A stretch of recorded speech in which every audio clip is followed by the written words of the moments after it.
안녕하십니까. 글로벌 기술 패권과 자본시장의 맥을 짚어드리는 마켓워치 360입니다. 바야흐로 물리적 무기의 사거리가 아닌 초고속 데이터 처리와 자율적 의사결정이 승패를 가르는 소프트웨어 정의전쟁의 시대가 도래했습니다. 오늘 이 시간에는 최근 방위산업과 인공지능 업계를 뜨겁게 달구고 있는 핵심적인 사건을 다루고자 합니다.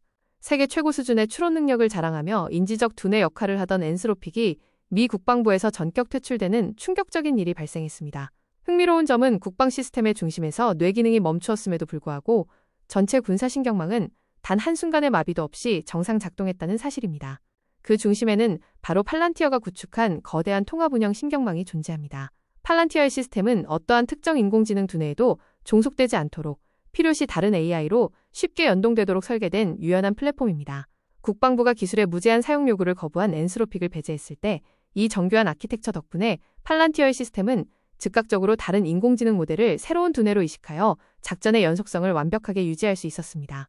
오늘 방송에서는 이 상징적인 사건을 통해 개별 지능 모델이 가지는 한계와 이를 통제하는 플랫폼의 생존력을 심층 해부해보겠습니다. 인공지능 패권 전쟁의 최전선에서 왜 특정 두뇌가 아닌 범용 신경망을 장악한 기업이 차세대 국방조달 시장의 진정한 승리자가 되는지 그 거대한 흐름을 지금부터 날카롭게 짚어드리겠습니다. 엔스로픽과 팔란티어, 이 두 기업의 근본적인 정체성을 깊이 들여다보면 지능과 신경망이라는 극명하고도 철학적인 차이를 발견할 수 있습니다. 먼저 엔스로픽의 클로드는 뛰어난 연산 능력을 갖춘 인지적 두뇌를 제공하는 초거대 지능 엔진에 가깝습니다. 이들은 대규모 언어 모델을 핵심 기술로 삼아 방대한 분량의 보고서나 통신 감청 기록 같은 비정형 텍스트와 코드를 주력으로 처리합니다. 보안과 통제 측면에서는 헌법적 AI라는 독특한 철학을 도입하여 인공지능이 사전에 입력된 내재적 윤리 기준을 스스로 따르도록 설계했습니다. 하지만 거시적인 산업의 흐름에서 볼 때 이러한 순수 지능 모델은 결국 대체 가능한 모델 공급자의 위치에 머물게 됩니다. 지능 자체는 경이롭지만 더 나은 성능의 알고리즘이 등장하면 언제든 플러그를 뽑고 새로운 두뇌로 갈아 끼울 수 있는 범용 부품의 한계를 지니기 때문입니다. 반면 팔란티어의 AIP와 고단 플랫폼은 전혀 다른 차원, 즉 교체 불가능한 통합운영 신경망을 전장에 구축하는 데 집중합니다. 이들은 단순한 언어 처리를 넘어 전장 곳곳에 흩어진 무인기, 인공위성, 지상군의 다중센서 데이터와 실제 물리적 타격을 의미하는 운동역학 데이터를 실시간으로 융합하는 온톨로지 기술을 기반으로 합니다. 보안 시스템 역시 인공지능의 자율적 윤리 판단에 기대지 않습니다. 대신 철저한 목적 기반 권한 제어를 통해 사용자의 인가 등급에 따라 접근을 물리적으로 차단하고 통제합니다. 이는 전장의 모든 감각기관과 무기체계를 하나로 연결하는 거대한 신경망 체계이기에 한번 구축되면 국방 생태계 안에서 절대 함부로 덜어낼 수 없는 엔드-투-엔드 아키텍처 게이트키퍼로서의 독보적인 지위를 확보하게 됩니다. 두뇌는 언제든 바뀔 수 있어도 시스템의 뼈대와 신경망은 쉽게 바뀔 수 없다는 것이 바로 현 국방조달 시장을 지배하는 가장 강력한 메커니즘입니다. 제품의 본질로 들어가 보면 인지 엔진과 신뢰 계층의 차이가 더욱 명확해집니다. 클로드는 순수하게 텍스트와 코드 추론에 특화된 훌륭한 언어 모델입니다. 하지만 국방 분야에서는 이러한 추론이 실제 군사작전이나 물리적 행동으로 아주 안전하게 연결되어야 합니다. 여기서 팔란티어의 신뢰 계층, 즉 안전한 의사결정 보호막이 핵심적인 역할을 수행합니다. 인공위성이나 무인기, 그리고 지상기지에서 수집된 방대한 정보가 클로드의 추론을 거치게 되면 팔란티어의 신뢰 계층 및 권한 제어 시스템이 이를 철저히 검증하고 통제합니다. 단순한 텍스트 추론을 넘어 이를 물리적 군사작전 실행으로 연결하는 신뢰 계층의 유무가 두 제품의 본질적인 차이를 만들어냅니다. 벤더로서의 포지셔닝을 생태계 관점에서 분석해보겠습니다. 앞서 언급한 기술적 특성은 시장 내 지위의 차이로 고스란히 직결됩니다.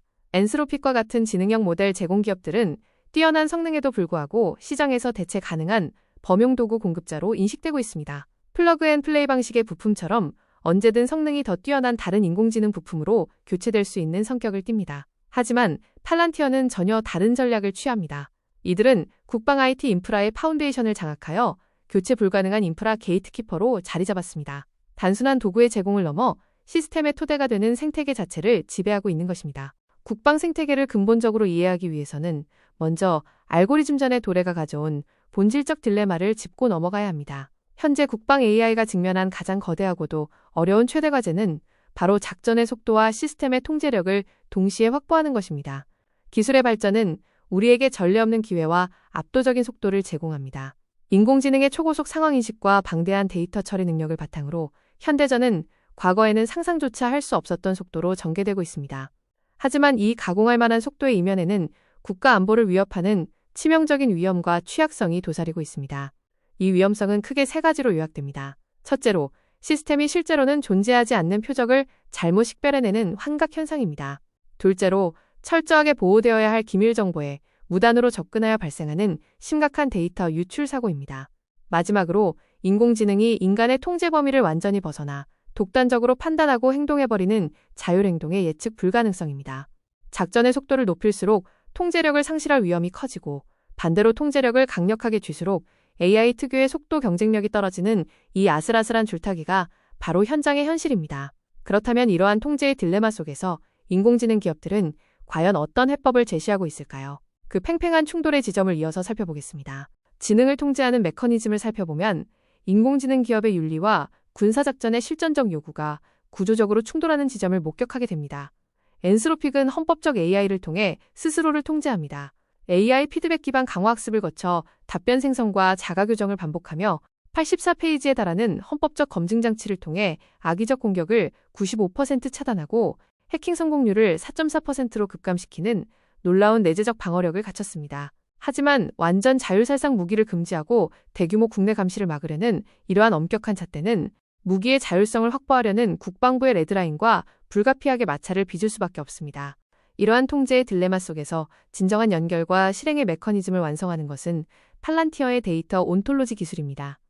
실제 전장의 데이터는 수많은 무인기, 위성 등에서 수집된 파편화된 형태로 흩어져 있습니다. 팔란티어는 이렇게 쪼개진 원시 데이터들을 의미론적 단계로 끌어올려 각각의 의미를 지닌 논리적 객체로 구조화합니다. 그리고 이를 다시 운동역학적 단계의 실제 행동으로 직접 연결해냅니다. 즉, 파편화된 전장의 데이터들을 하나의 통합된 객체로 매핑하여 지휘관이 한치의 오차도 없는 철저한 결정론적 군사작전을 수행할 수 있도록 정보의 뼈대를 세우는 작업입니다. 대규모 언어 모델의 가장 큰 위협인 환각 현상을 통제하기 위한 아키텍처 역시 면밀히 살펴봐야 합니다. 팔란티어는 언어 모델의 예측 불가능한 사고 과정을 메인 작전 라인에서 완전히 분리하여 별도의 AI 시뮬레이션 브랜치로 운영합니다. 인공지능이 타격 옵션 1, 2, 3과 같은 여러 방책을 브랜치 환경에서 다양하게 시뮬레이션하고 제한합니다. 그러나 이 제한이 실제 물리적 작동으로 이어지기 위해서는 병합 과정에서 반드시 인간 지휘관의 최종 승인을 거치도록 설계되어 있습니다. 인간 지휘관의 개입을 필수 요소로 두어 인공지능의 자율성을 극대화하면서도 운동역학적 실행의 치명적 오류를 원천 차단하는 것입니다. 데이터 접근 보안 측면에서도 전례 없이 정교한 초정밀 객체 보안 정책이 적용되고 있습니다. 동일한 타겟 자산의 데이터라도 사용자의 인가 등급과 역할에 따라 개별 데이터의 행 단위로 접근 권한이 실시간으로 동적 변환됩니다. 예를 들어 레벨 5 등급의 지휘관 렌즈로는 작전명 피닉스와 정확한 로스앤젤레스 작전 위치를 모두 볼 수 있습니다. 반면 의무관 렌즈로는 환자의 생체 정보만 확인 가능할 뿐 위치 정보는 차단됩니다. 특히 동맹군 렌즈의 경우 미군 전용 출처 데이터가 붉은색으로 완벽히 블라인드 처리됩니다. 연합작전이 잦은 현대전에서 이러한 행단위 동적 보안 제어는 플랫폼의 핵심 경쟁력입니다. 미 국방부 클라우드 보안 등급이라는 엄격한 컴플라이언스 기준은 이 산업의 가장 강력한 진입장벽으로 작용합니다. 통제된 비기밀 정보를 다루는 임팩트 레벨 2부터 4등급, 국가안보 시스템의 데이터를 논리적으로 분리하는 레벨 5 등급이 있습니다. 그 위에는 시크릿 등급, 즉 시퍼넷 전용 연결과 완벽한 물리적 격리를 요구하는 최고 기밀망인 레벨 6 등급이 존재합니다. 팔란티어의 AIP는 이미 이 임팩트 레벨 6 등급 인가를 완료했습니다. 이는 단순한 소프트웨어 심사가 아니라 국가안보 수준의 인프라 격리 규제를 통과했다는 것을 의미하며 경쟁사들이 단기간에 극복하기 힘든 압도적인 해자를 구축한 것입니다. 그렇다면 서로 다른 철학을 가진 두 기술은 어떻게 결합하여 시너지를 낼까요? 현장에서는 팔란티어 AIP 로직 내에서 클로드가 아주 훌륭한 추론 엔진으로 완벽히 통합되어 운용됩니다. 기밀 보안 인증을 통과한 아마존 웹서비스 임팩트 레벨 6 클라우드 보안망 안에서 클로드는 엄청난 양의 비정형 데이터를 읽고 분석하는 두뇌 역할을 톡톡히 해냅니다. 그리고 팔란티어의 AIP 로직은 온톨로지 제어를 통해 클로드의 분석 결과를 결정론적 도구로 안전하게 활용합니다. 보안이 담보된 인프라 위에서 최고의 추론 지능과 최강의 실행 플랫폼이 만나 이상적인 군사적 시너지를 내는 구조입니다. 이러한 인지 엔진이 정보부대에 가져온 혁신은 극심한 인지적 과부하의 즉각적인 해소입니다. 원시 신호정보 및 공개 출처 정보 데이터, 즉 방대한 비정형 통신 감청 기록과 쏟아지는 외국어 문서들은 그동안 후방정보 부대원들의 업무를 마비시켜 왔습니다. 클로드는 초고속 인지 분석을 통해 이 방대한 자료들을 순식간에 번역하고 요약해냅니다. 정보의 홍수 속에서 허우적대던 부대원들은 이제 클로드가 깔끔하게 정리해준 실시간 전술 브리핑 문서를 바탕으로 고차원적인 전략 수립에만 집중할 수 있게 되었습니다. AI가 1차적인 정보 필터링을 담당하며 인력의 한계를 획기적으로 극복한 사례입니다. 외부 인공지능 에이전트를 폐쇄적인 군사 시스템으로 들여오는 데에는 막대한 보안 위협이 따릅니다. 이를 통제하기 위해 온톨로지 MCP라는 에이전트 보안 게이트웨이가 작동합니다. 클로드나 GPT 같은 상용 인공지능 에이전트들이 시스템에 접근하려 할 때 온톨로지 모델 컨텍스트 프로토콜 방화벽이 그들의 접근과 실행 범위를 엄격하게 제한합니다. 수많은 요청 중 오직 사전에 허가된 API 호출만이 보호된 팔란티어 온톨로지로 진입할 수 있도록 철저히 걸러내는 것입니다. 외부의 지능을 적극 차용하면서도 내부 데이터의 무결성은 절대 내어주지 않는 영리한 통제 메커니즘입니다. 물리적 망분리가 불가능한 전술적 엣지에서의 인프라 보안 역시 이 산업의 핵심 화두입니다. 진정한 기밀 유지를 위해서는 일반 상용 인터넷인 퍼블릭 클라우드와 완벽한 물리적 갭을 두어야 합니다. 팔란티어의 PFCS 포워드 기술은 바다 위의 해군 함정이나 통신이 끊긴 최전방 텐트 작전 기지에서도 완전 망분리 환경을 제공합니다. 상용망 연결이 일절없는 노 커넥션 상태에서도 현장에서 수집된 1급 기밀 데이터를 자체 시스템만 단독으로 가동하여 처리해냅니다. 이는 통신망이 모두 파괴되는 극한의 전시 상황에서도 아군의 지휘 통제 기능이 온전히 살아남을 수 있도록 보장하는 궁극의 인프라 생존술입니다. 실제 최전선의 타격 시스템인 메이븐 스마트 시스템은 초고속 표적화로 전투의 양상을 바꿉니다. 드론, 위성 등 다중 센서 데이터 융합을 통해 수집된 정보로 전장 상황을 파악하고 표적을 즉각 식별하여 타격 우선순위를 할당합니다. 과거에는 여러 부서가 취합하고 분석하느라 수일이 걸리던 킬체인 과정이 이제는 팔란티어 시스템을 통해 단 몇 초 단위로 극단적으로 압축되었습니다. 표적을 발견하는 즉시 교전으로 이어지는 이 가공할 만한 속도는 적의 은폐와 도주를 무력화하며 현대전에서 가장 치명적인 타격 능력을 아군에게 부여하고 있습니다. 에픽 퓨리 작전의 데이터는 현대전의 폭발적인 인공지능 의존도를 완벽하게 증명하는 실전 기록입니다. 단 38일간의 작전 동안 방공망과 지휘소 등 무려 13,000개 이상의 타격 목표가 인공지능에 의해 선정되었습니다. 놀랍게도 이 기간 동안 하루 최대 200억 개의 생성형 AI 토큰이 소모되었으며 AI 시스템 사용량은 평시 대비 4,425%나 폭증했습니다. 숫자가 증명하듯 정보 수집부터 타격 결심까지의 모든 과정이 이제는 인공지능 시스템 없이는 물리적으로 불가능해질 만큼 현대 군사 작전의 근본적인 체질이 바뀌었음을 실감할 수 있습니다. 그러나 인공지능이 제공하는 압도적인 작전 속도의 대가로 우리는 자동화 편향이라는 치명적인 리스크를 마주하게 되었습니다. 미나브 지역의 초등학교 폭격으로 무고한 민간인 165명이 사망한 참사가 그 대표적인 사례입니다. 오다루프라고 불리는 순환적 의사결정 모델은 미국 공군 전략가이자 전투기 조종사인 존 보이드가 고안한 관찰, 방향 설정, 결정, 행동으로 이어지는 순환적 의사결정 모델입니다. 빠르게 변화하는 상황에서 상대방보다 먼저 이 과정을 반복하여 주도권을 잡는 전략을 뜻합니다. AI를 통한 의사결정이 인간의 인지 능력을 넘어설 정도로 빨라지면서 지휘관이 정보를 검증할 물리적 시간이 사라진 것입니다. 결국 업데이트되지 않은 낡은 정보가 시스템에 들어갔음에도 지휘관이 AI의 판단을 무비판적으로 승인하면서 비극이 발생했습니다. 아무리 기술이 발전하더라도 알고리즘의 맹점을 인간이 통제해야 한다는 뼈아픈 교훈을 남긴 사건입니다. 기밀 네트워크 진입을 가로막는 국방부 클라우드 규정의 피라미드를 보면 왜 인프라 보안이 중요한지 알 수 있습니다. 하단부의 논리적 분리만 요구하는 레벨 2부터 4, 그리고 정부 전용 테넌트가 필요한 레벨 5등급과는 달리 피라미드의 꼭대기인 레벨 6과 7등급은 차원이 다릅니다. 이 1급 비밀 환경은 상용 인터넷과의 완벽한 물리적 선을 끊어버리는 망분리 기준을 엄격히 요구합니다. 아무리 우수한 인공지능 소프트웨어를 개발했더라도 이러한 극단적인 물리적 인프라 규제를 통과하지 못하면 진정한 국방부의 핵심 파트너로 성장할 수 없음을 보여주는 명확한 장벽입니다. 바로 이 지점에서 엔스로픽의 컴플라이언스 한계, 즉 구조적 약점이 드러납니다. 엔스로픽은 고객의 정보를 보관하지 않는 제로 데이터 보존 정책을 엄격하게 준수하고 있지만 그것만으로는 부족합니다. 근본적으로 상용 클라우드 API에 의존해야만 추론 모델이 작동하는 이들의 구조적 약점은 국방부 폐쇄망 진입에 결정적인 결격 사유가 됩니다. 상용망 연결 자체가 물리적으로 불가능한 임팩트 레벨 6과 7 환경에서는 상용 API 호출 자체가 차단되기 때문입니다. 모델의 똑똑함과는 별개로 인프라의 폐쇄성을 충족하지 못해 거대한 기밀 환경의 철문에 가로막힌 형국입니다. 반면 팔란티어는 소프트웨어와 하드웨어를 아우르는 철저한 인프라 장악을 통해 주권형 AI 운영체제를 완성했습니다. 애플리케이션 계층인 AIP와 고담 아래에 제로 트러스트 관리를 전담하는 아폴로 플랫폼을 두었습니다. 더 나아가 하드웨어 계층에서는 엔비디아와 합작하여 블랙웰 HGX B300 기반의 하드웨어를 턴키 솔루션으로 납품합니다.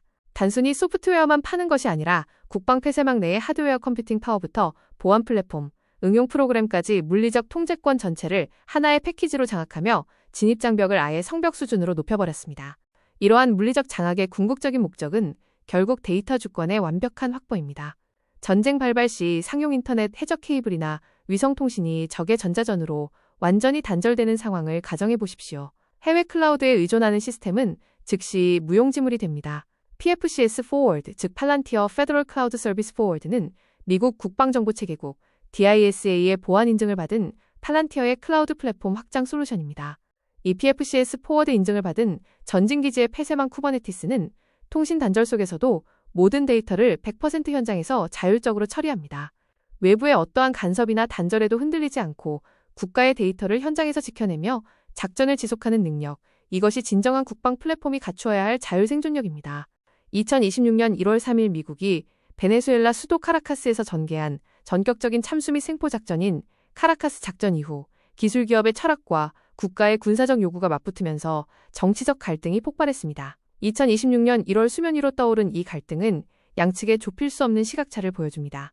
완전 자율살상 무기 통제와 대규모 국내 감시를 반대하는 엔스로픽의 레드라인과 작전 속도의 극대화를 위해 모든 합법적 사용을 강력히 요구하는 미 국방부의 입장이 정면으로 충돌한 것입니다. 무기의 통제권을 둘러싼 기술 기업의 신념과 군사적 효율성 간의 이 거대한 파열음은 향후 이 산업의 방향성을 결정지을 중대한 전환점이 되었습니다. 이 철학적 갈등은 결국 전례 없는 초강수와 헌법소송으로 비화되었습니다.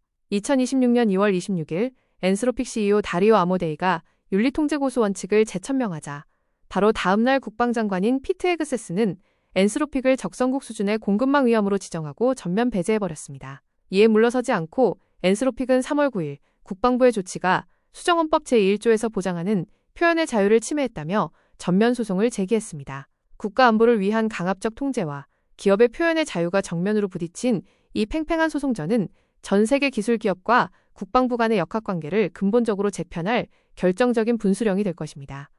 이러한 극단적인 벤더 배제 사태에도 끄떡없는 플랫폼, 그것이 바로 유연성을 앞세운 아키텍처 생존력입니다. 팔란티어 플랫폼은 특정 인공지능 모델 하나에 생사를 걸지 않습니다.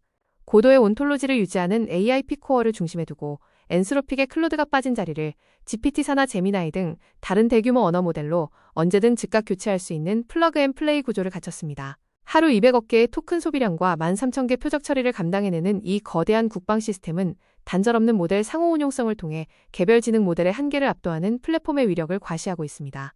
이 사태는 결국 대규모 언어 모델들이 언제든 교체 가능한 부품, 즉 부품화 단계로 진입했음을 상징합니다. 팔란티어의 기밀 플랫폼 내에서 엔스로픽의 클로드가 제거되자 그 자리는 오픈 AI나 제미나이 등 대체 AI 플러그인들로 순식간에 채워졌습니다. 미 국방부가 배제 조치 직후 무려 8개의 대체 벤더와 즉각적인 기밀 네트워크 협정을 체결한 것은 특정 두뇌에 종속되지 않는 대체 생태계의 부상을 의미합니다. 아무리 뛰어난 지능이라도 국가안보의 철학에 부합하지 않으면 언제든 대체품으로 갈아 끼워지는 범용 부품의 시대로 돌입한 것입니다. 이제 결론 및 전략적 제언으로 오늘 분석을 정리하겠습니다. 특정 AI 모델의 파라미터 크기 경쟁 시대는 사실상 끝이 났습니다. 첫째, 국방 인프라는 단일 벤더 종속을 탈피하는 모델 상호 운용성, 즉 모듈형 아키텍처로 진화해야 합니다. 둘째, 벤더의 윤리적 잣대와 군의 목표가 충돌하는 사태를 막기 위해 모든 합법적 사용에 대한 철학적 동의가 사전 계약의 핵심이 될 것입니다. 마지막으로 진정한 해자는 하드웨어 장악력을 동반한 물리적 주권 인프라 구축, 즉 턴키 OS에 있습니다. 향후 국방 AI 권력의 무게추는 개별 모델이 아니라 이 모든 것을 통제하고 지휘하는 운영 플랫폼으로 완전히 기울어질 것입니다. 이상으로 마켓워치 360을 마칩니다. 유익한 인사이트를 얻으셨다면 구독과 좋아요 부탁드리며 끝까지 시청해주셔서 대단히 감사합니다.